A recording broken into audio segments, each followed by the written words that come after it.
He was everywhere. Your TV screen, your social media feed, the face of late-night television for nearly a decade. James Corden built an empire on being the nice guy, the relatable everyman who somehow convinced the world's biggest stars to sing in his car. But behind the cameras, a different story was unfolding.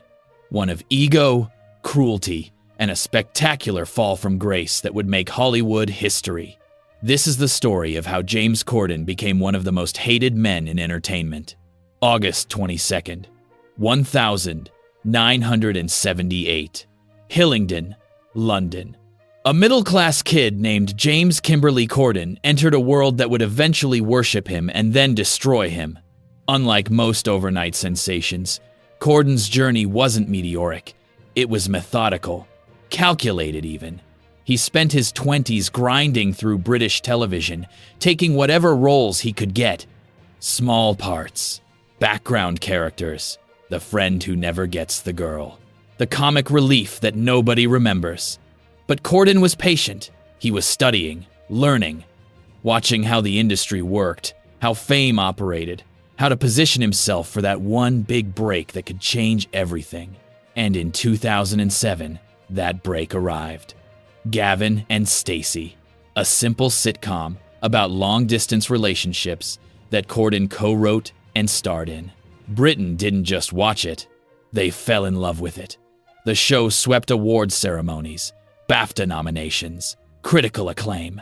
Suddenly, the struggling actor was a household name across the UK.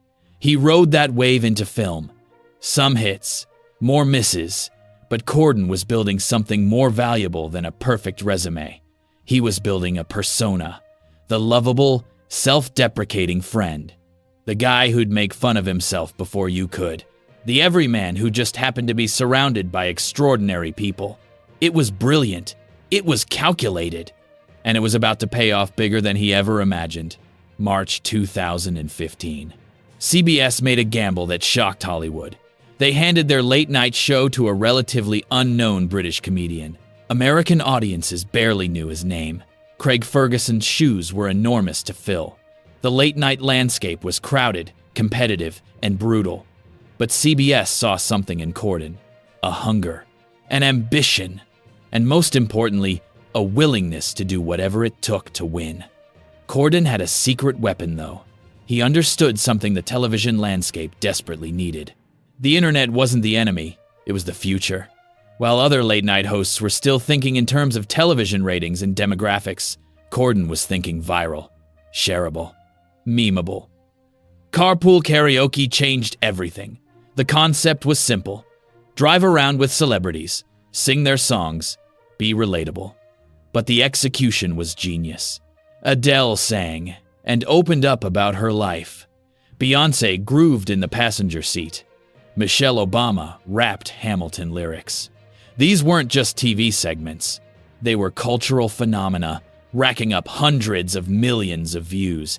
People who'd never watched late-night television were sharing these clips across every social media platform imaginable. Crosswalk musicals, spill your guts, drop the mic. Corden transformed late-night television into a YouTube content factory. His show became appointment viewing, not for its interviews or monologues, but for its spectacles, for its moments designed specifically to go viral. And it worked. By 2017, James Corden wasn't just hosting a show, he was hosting Hollywood itself. Every party, every premiere, every celebrity selfie. If something important was happening in entertainment, Corden was there, usually at the center, usually laughing the loudest. He'd made it. The working-class kid from Hillingdon was now dining with royalty, both literal and Hollywood's version. He was friends with everyone who mattered. His phone was filled with numbers most people only see on movie screens. He was living the dream. But success, especially sudden success, can be intoxicating and sometimes toxic. Here's what they don't tell you about fame. It doesn't change who you are. It reveals who you've always been. And for James Corden, what it revealed wasn't the lovable everyman he played on television. The whispers started on Reddit. then Twitter, then industry message boards, anonymous crew members, background actors, people who'd worked with Corden but couldn't speak publicly without risking their careers.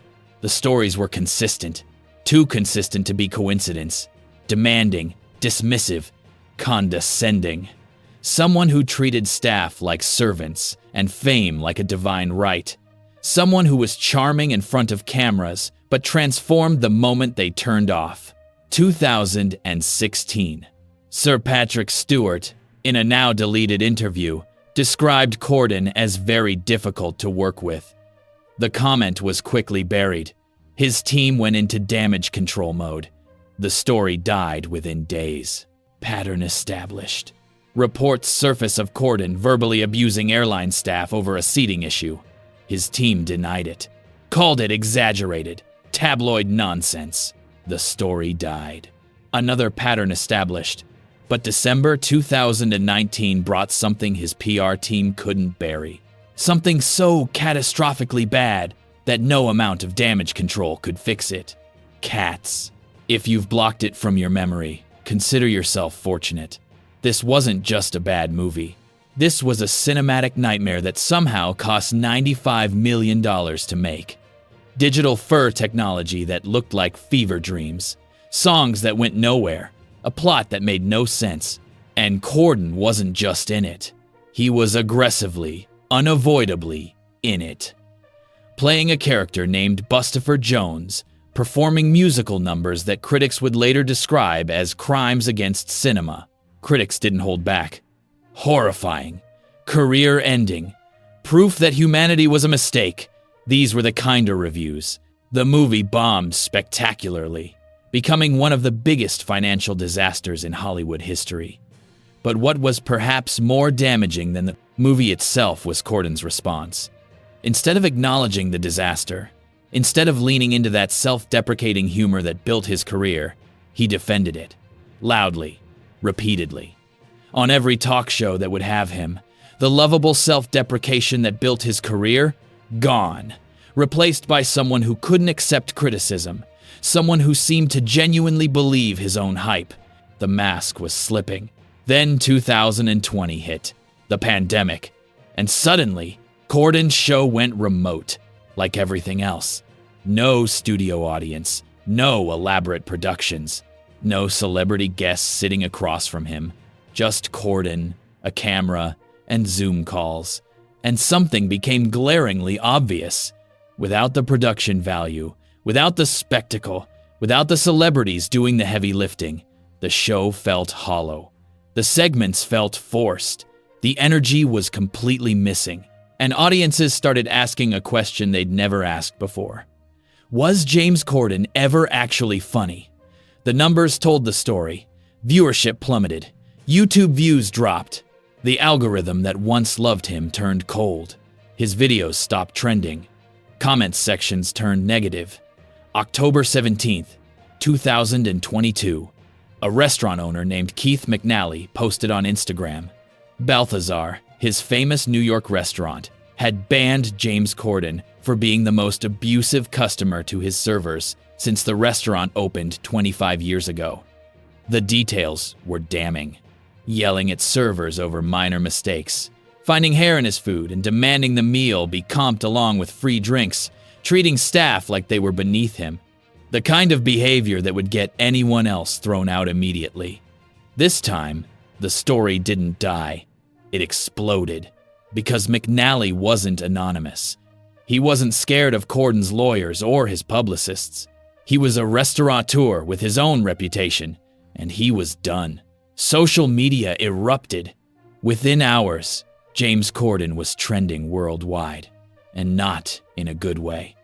Corden apologized. McNally accepted. The ban was lifted, but the dam had broken. More stories flooded out. Comedians who'd been bullied at parties, writers who'd been belittled in writers' rooms, production assistants who'd been screamed at for minor mistakes, a pattern spanning years, now impossible to ignore. The internet's verdict was unanimous and brutal. James Corden wasn't the nice guy. He never was. He was just good at playing one on TV. There's a particular kind of loneliness that comes with falling from grace in public, and by 2023, James Corden was experiencing it in real time. April 2022, more than a year before his final show, Corden announced he was leaving The Late Late Show. He framed it as his choice, a decision to return home to Britain, to spend time with family, to pursue other opportunities. Industry insiders knew better. CBS wasn't fighting to keep him. His contract renewal negotiations had been complicated. The numbers didn't lie. His show was hemorrhaging viewers. The final season became a parade of controversies. A Variety article detailed his behavior on set. Former writers spoke out anonymously. The word bully appeared repeatedly. Celebrity guests still came, but the energy was different. You could see it in their eyes. April 27th, 2023, the final episode. Corden gave an emotional goodbye, thanking his crew, his guests, his audience. The internet's reaction? Relief. Not celebration, not anger, just relief that it was over. His return to Britain hasn't been triumphant. Theater critics have been harsh. The British public, once his biggest cheerleaders, now view him with skepticism. America exported him back. Damaged goods with an asterisk. So what's the lesson here? Maybe it's this. In an age where everything is recorded, where everyone has a platform, you can't fake character forever. The way you treat people when the cameras are off matters more than what you do when they're on. Talent opens doors, but character keeps them open. And James Corden, for all his talent, for all his viral moments and celebrity friends, forgot the most basic rule of entertainment. People made you famous, and people can take it away. Today, James Corden isn't hosting, isn't trending, isn't the center of attention at Hollywood parties. He's just a cautionary tale. A reminder that in the court of public opinion, authenticity matters more than any performance. The spotlight always moves on.